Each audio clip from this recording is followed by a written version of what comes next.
I'm about to go. So it's kind of where we're at now, and we're doing a nice flip. Actually, we was going to make it a flip, but now we're deciding to hold it in Long Island, and then we're looking to cash out, refi, and do some other things in that realm. Alrighty. So you said you own about 7 properties now. Are they primarily single family, or do you like multifamily, or do you have? We like multifamily. 2 of them are single family, but if anything I purchase, unless it's a flip, is going to be a multifamily. Cool. And when you say multifamily, you're talking duplex, triplex, or have y'all moved up to right now we're staying between duplex to quads, and then the goal is to gain enough cash flow, kind of put those all under one loan, so that way we can take that capital and move into 8, 12, 20 unit type multifamily projects. Yeah, I think that's generally the idea. It's kind of what I'm working on as well. It's just buying up a bunch of multifamilies and hopefully one day, ideally doing a 1038 exchange and moving into more units that I can more easily manage and get better cash flow from, for sure. Absolutely. And listen, you're not trying, you're doing. I see how you're moving out there. There's no trying, we're doing. I always tell people, as long as there's breath in my lungs, we're gonna make it happen. There you go, man. That's a good attitude to have. At this point, how are y'all looking for deals? It's one of the hardest things for most people to figure out right now is to find a deal in 2019. So what are y'all up? So, it depends on the market.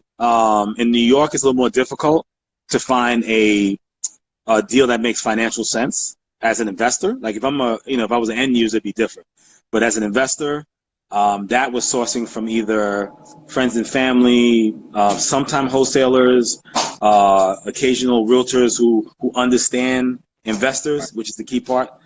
So for you those out there, find a realtor who understands what an investor's looking for. Otherwise, it's going to try to show you everything they show everybody else. Sometimes it's just my own research, making relationships with different types of attorneys, whether it be real estate, divorce, estate, multiple things where something may come in, or distress, just I drove by something like, that looked like no one's touched that for about 5 years. Let me find out who owns that.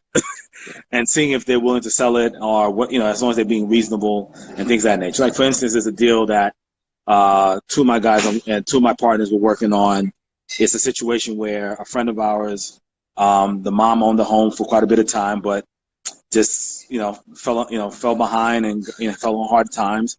And his goal is just to get her out of it and let her restart. And considering that we have a relationship, he knows that we wouldn't harm her or do anything that was unethical. So we're putting together some things. We're working with the bank with her to get the property, and where we can find a property that in New York that's way below market value, put some work into it, and then obviously move it for a higher number. Yeah. I think that's one of the best parts of having been in the business for a little while. It's kind of hard to emulate when you're first getting started, that people start to bring you deals more and more and more as you have a long track record of actually having success. Correct. Knowing how to deal with good deals. So I'm just starting to get into that point, especially like you said with realtors. Having a realtor that actually works with me on my rehabs and that actually sold me the house that I'm living in now. It's a duplex that I live in one side of. He's starting to see more and more what my actual business model is, and therefore he can understand a little bit more exactly what we're looking for. So yeah, once, especially a good realtor, once they see that you're an executor, they're like, hold up, this could be a long-term cash flow thing for them. So that's how I built my business.